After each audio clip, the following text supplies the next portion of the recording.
Hey everybody, what is going on? Maxx here with another Master Duel video for you guys. So today we're going to be taking a look at Swordsoul Tenyi, following the release of the new pack here, which is going to of course include the new level 10 Longyuan Synchro Monster. Shoot, I actually looked up how to pronounce this a couple of days ago, but then I forgot. It was Qixing, I think? Qixing Longyuan?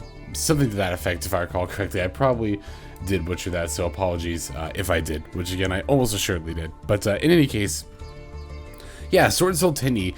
If we're taking a look at the main deck here, I actually really haven't changed it up too much. I don't think at all, actually, now that I'm looking, since the last deck profile that we did there. Because honestly, you know, the inclusion of this one extra deck monster doesn't really shake the foundation of the deck itself in terms of how it plays. Most of the time. I did take out the Borload Savage Dragon out of the extra deck in order to make room for the new level 10 synchro. It is possible that there is a better choice of a you know, card to take out, but you know, Borload Savage Dragon was the card that I probably used the least among all of my extra deck cards. Aside, I don't know, the only other thing that I don't really use that often is Shaman of the Tenyi, but I feel like Shaman of the Tenyi still enables quite a few things that Borload Savage does, and Borload Savage can be a good follow-up play after a Halcdon combo, but it's still a bit niche, honestly, and like I said, just doesn't really ever come up, so that is why I decided to omit it from the extra deck there. Main deck, though, like I said, yeah, as I'm looking here, it's pretty much just exactly the same as we had it before, because I really did like where we had it before with the Heavenly Dragon Circles, and of course now the Shthana to go along with it. I do still like these over the Vessels, I think. Vessel is a card that's like, it's really, really good when you open it and a Tenyi monster, but honestly, it's like, that happens just not often enough that I found that, like, you know, Vessel was kind of live, like, it felt like, for me, it was like 45-55, right, where 45% of the time Vessel was live, and then I was finding, like, a little bit more often than not, about 55% of the time, you know, Vessel was just sitting kind of dead in my hand. You know, don't get me wrong, the Foolish Burial by itself, that effect is still definitely not bad, but it's definitely not, you can do much better, and I think Heavenly Dragon Circle does do a fair bit better, mostly in that it not only enables us to, it's not only an extender, but it also enables us to play around effects like Imperm and Valor, which are a lot more common now, especially now that Branded Despia is a thing, right? We're starting to see those, you know, we're starting to see people tech, rather, Valor and Imperm against Branded Despia a fair bit because it's so good against Lubellion. And of course, it's also good against Swordsoul Tenyi and just, you know, Halcdon, just pretty much every deck in general. But especially the top tier 1 decks right now. So we definitely need to be more prepared for those. And obviously with Crossout Exterminator going to 1, we have to rely on some other tech. And that is where Heavenly Dragon Circle comes in. I think that's probably the reason why it's seeing so much more play now post ban list than it did before, is to kind of make up for where those extra make up for where the lack of those extra copies of Crossout Exterminator kind of, you know, where that gap is basically in coverage there. So yeah, like I said, the rest of the build is still the same. So like in the tech Harpie's Feather Duster, I do kind of consider this a tech. It might be weird to think of a Harpie's Feather Duster as a tech choice, but it very much is. I do like it in this particular format. I like it in Master Duel in general, like in the best of 1 format in general, but in this particular post-ban list format, we're still seeing more than, I was gonna say more than our fair share. I guess there's not really ever more than our fair share, but we're still seeing our fair share of Eldritches and other back row based decks running around, so definitely still nice to have the Feather Duster there. And it's also good to take out, like, you know, even if all you're taking out is like a Fateful Adventure, that's still definitely not a bad use of Feather Duster at all.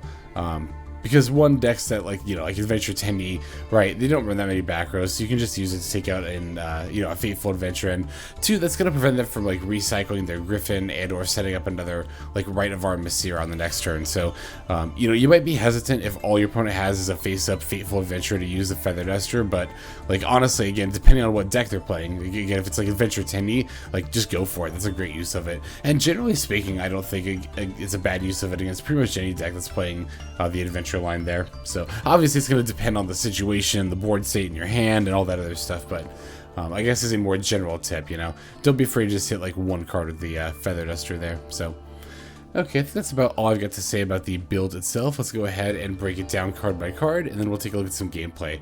So we're playing 1 Deskbot 001, 3 Tenyi Spirirt Adhara, 3 Maxx, 3 Ash Blossom and Joyous Spring, 1 Tenyi Spirirt Shthana, 3 Swordsoul of Mo Ye, 2 Swordsoul of Taia, 2 Incredible Ecclesia, the Virtuous, 3 Swordsoul Strategist Longyuan, 2 Tenyi Spirirt Vishuda, 3 Tenyi Spirirt Ashuna, 1 Nibiru the Primal Being, 1 Archnemesis Protos, 1 Harpie's Feather Duster, 3 Swordsoul Emergence, 2 Called by the Grave, 1 Crossout Exterminator, 2 Heavenly Dragon Circle, 2 Infinite Impermanence, and 1 Swordsoul Blackout. That's going to round out the main deck there. Extra deck contains 1 Yazi, Evil of the Zing, 2 Baxia, Brightness of the Zing, 1 Draco, Berserker of the Tenyi, 2 Swordsoul Greymaster Qixing, 1 Xiao Fang, Phantom of the Zing, 1 Baronne de Fluer, 1 Swordsoul Supreme Sovereign Cheng Ying, 1 Swordsoul Sinister Sovereign. Again, I think it's a Qixing Longyuan, I'm pretty sure. I think, again,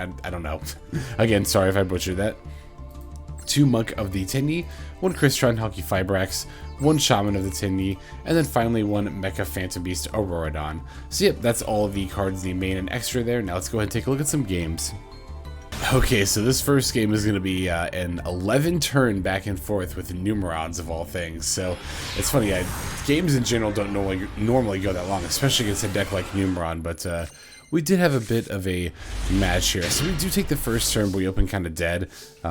Ashuna by itself doesn't really do anything, especially without a tuner, so I'll just have the call by. You know, at the very least, we got call by plus C plus Nibiru for the opponent's turn. So, I mean, going second, this would have been a great hand, but unfortunately, the opponent looks like they had a pretty slow start too, as they just set 1 back row and pass. The slow start kind of continues on our end with the Imperm. I'm going to go ahead and special the Ashuna.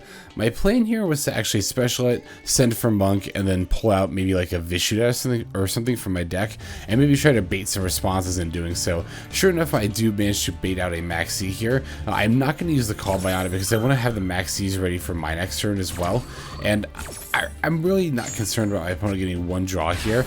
And given that my plan was just kind of like do some very minor deck thinning and like damage setup anyway, again, it was just Monk and Vishuda, I'll just go ahead and battle with Ashuna and pass here. So like, you know, my opponent might think that they prevented me from like going off here, but like, you know, in reality they just didn't.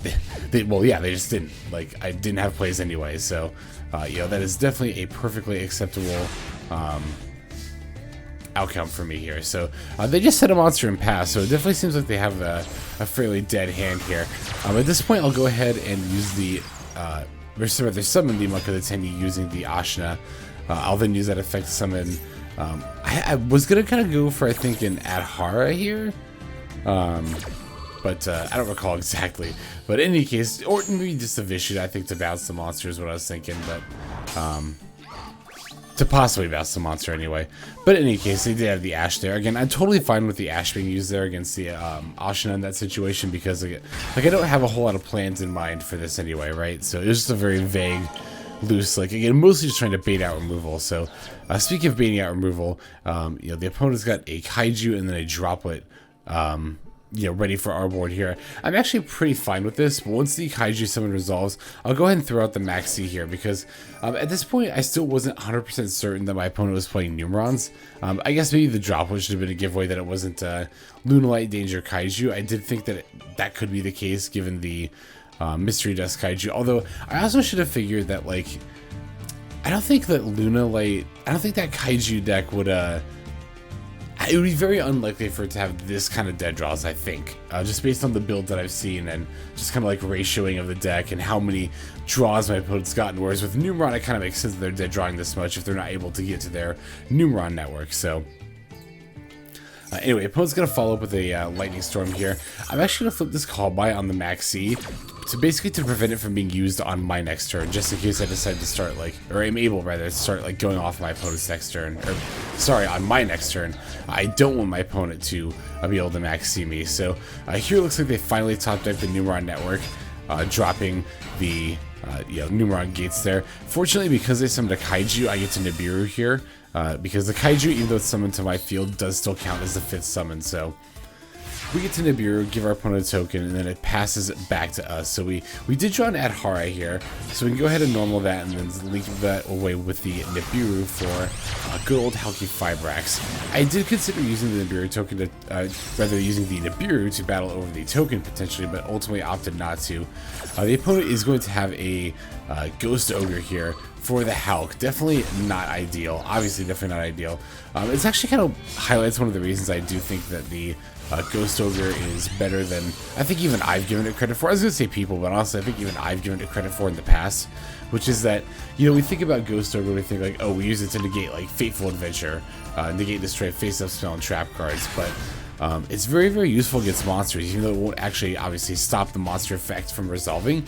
Being able to blow up the monster itself is often a good enough play. So I did try to see if there was any way I could avoid leaving this Monk of the Tenyi out in attack mode, but you know, ultimately decided that there wasn't really a way, so I'll just take the 5,700 damage here. It's better than taking 8,000 or, you know, more, which is what I would have taken if my opponent had you know, the ability to use Numeron Network during the main phase 1 if they had a clear board, basically. So won't complain too much about taking 5,700 damage to the token there. I would definitely take it again to, again, not lose. So looks like they're going to follow up with an Appaloosa as one of their big Link monsters that they play. The other one, of course, being the Infinite Track with 4,000 attack, which if they had their extra deck, I think they should have summoned here, but it seems like given they went for a 4 material Appaloosa, that might not have been the case.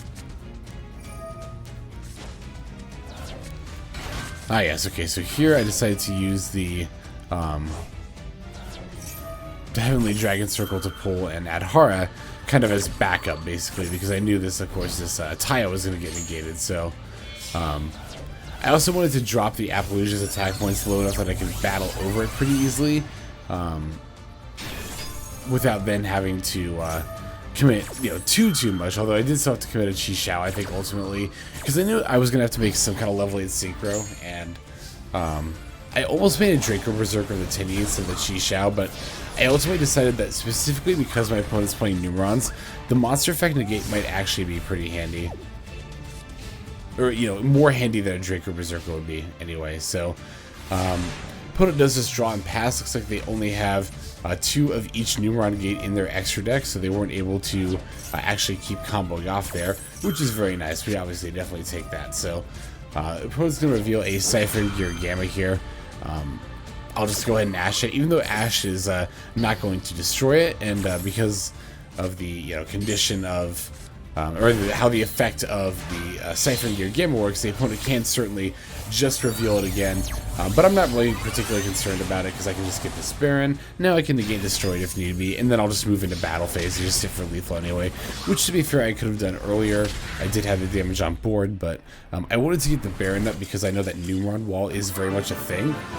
Numeron Wall, of course, being that if I deal damage, they can discard the Numeron Wall, and then they won't take damage for the rest of the turn. So there is actually, that might have looked like overkill, that might have looked like me just kind of like, you know, quote-unquote rubbing it in by making more plays, but there specifically, there was actually a valid reason to extend into the Baron before moving into battle phase, again, on the off chance that they had a Numeron Wall. So, alright, that's it for that game. Let's go ahead and take a look at the next one. Okay, so this game here is against Sky Strikers, which is, you know, I've said this, I say this every time the deck comes up, like, I need to come back to it. It's just like, there's so many decks, so little time, you know. So it goes.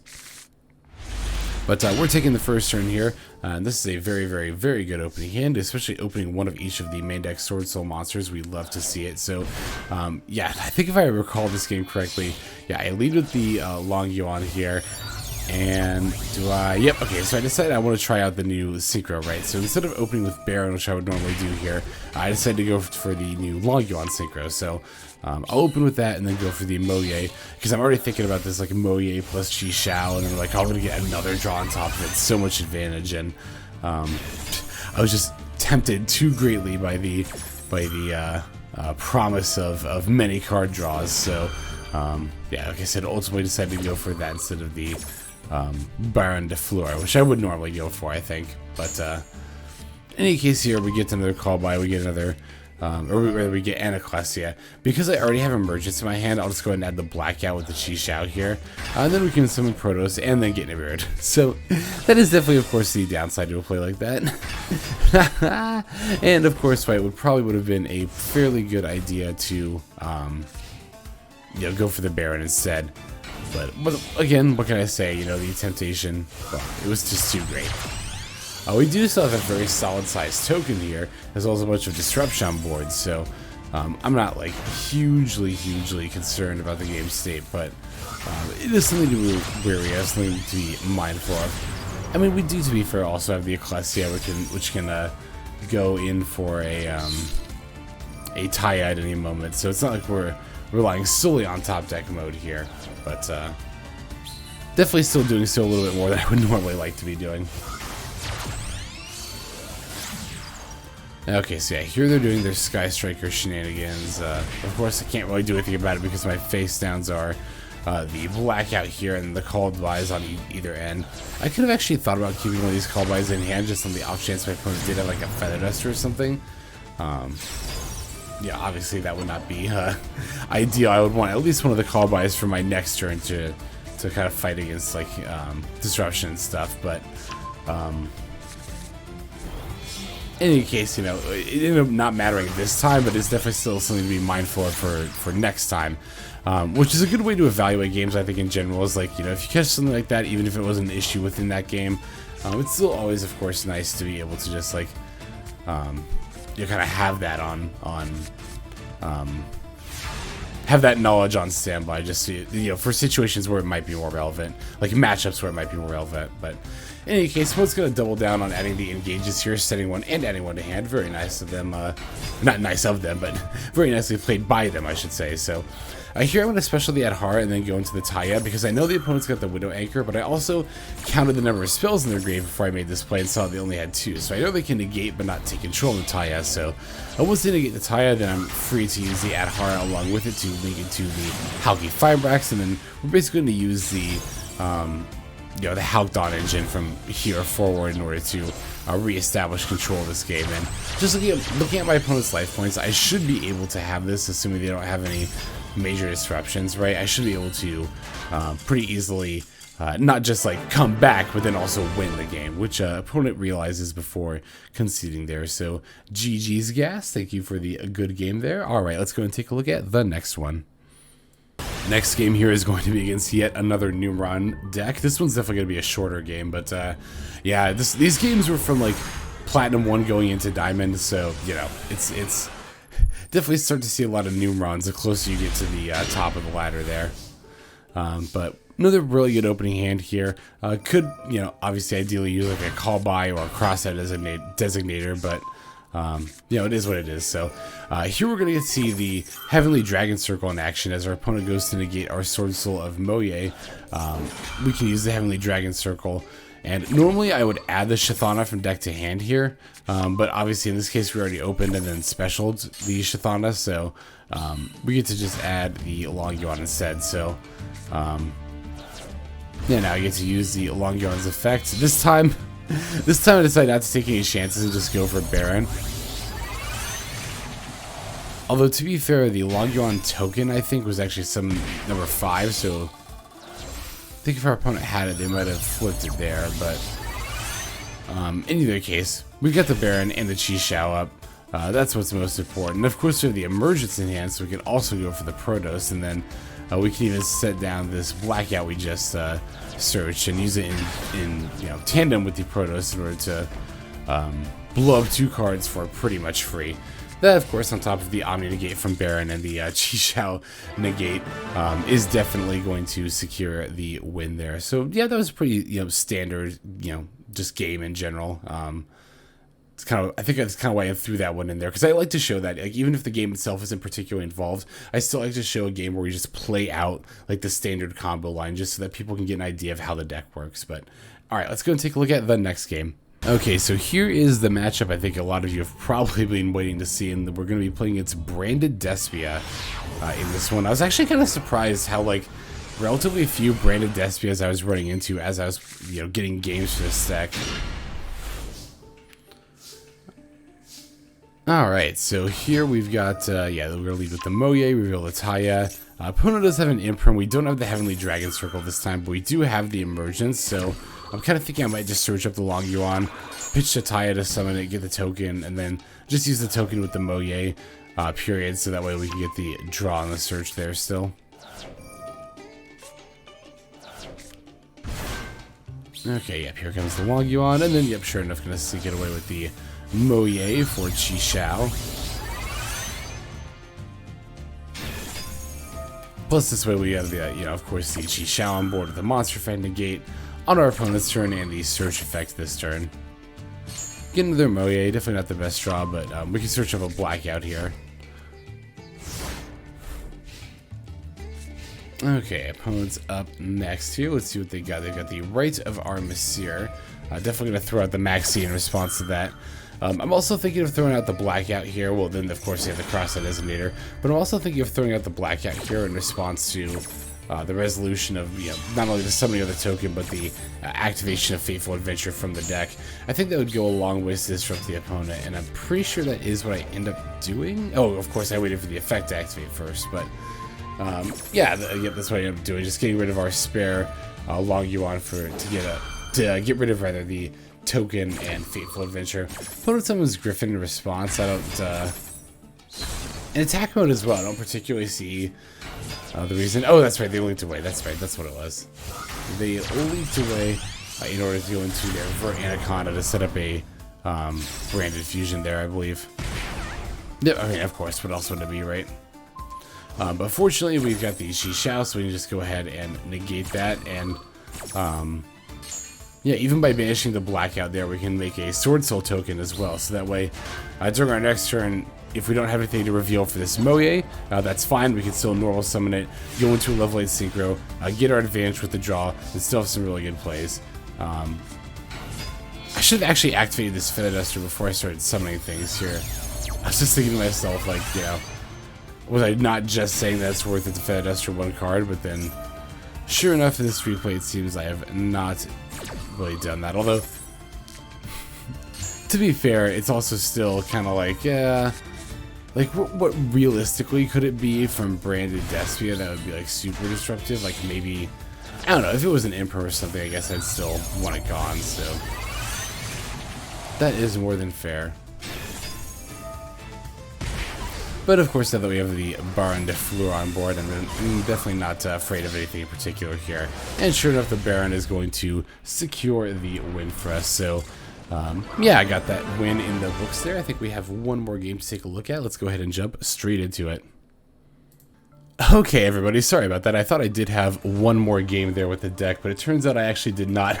I had just one less saved than I thought I did. So rest assured, though, I will definitely be playing more games with this deck, especially as I continue to update the build, especially with your guys' suggestions. So thank you for watching all the way to the very end of the video like this. That means a whole lot to me, not only personally, but as a way of supporting the channel. And save for those of you who are leaving comments and subscribing. The comments, like I said, definitely feel free to leave those deck suggestions down there for not only the build but also gameplay as well. I am always looking at those comments there, and I'm always looking forward to seeing just what you all have to say. So yeah, definitely feel free to chime in there. Always, always, always. And of course, like I said, subscribing means a lot to me, means a lot to the channel as well. And of course, by subscribing, you also get notifications of when my videos go out, which does happen every single day. So you do get a daily Master Duel video out of me just for subscribing there. But in any case, like I said, thanks for watching. I think that's all the time I've got for this one, though. So without further ado, this is Xlex. I'm signing out, and I hope you guys have a fantastic day.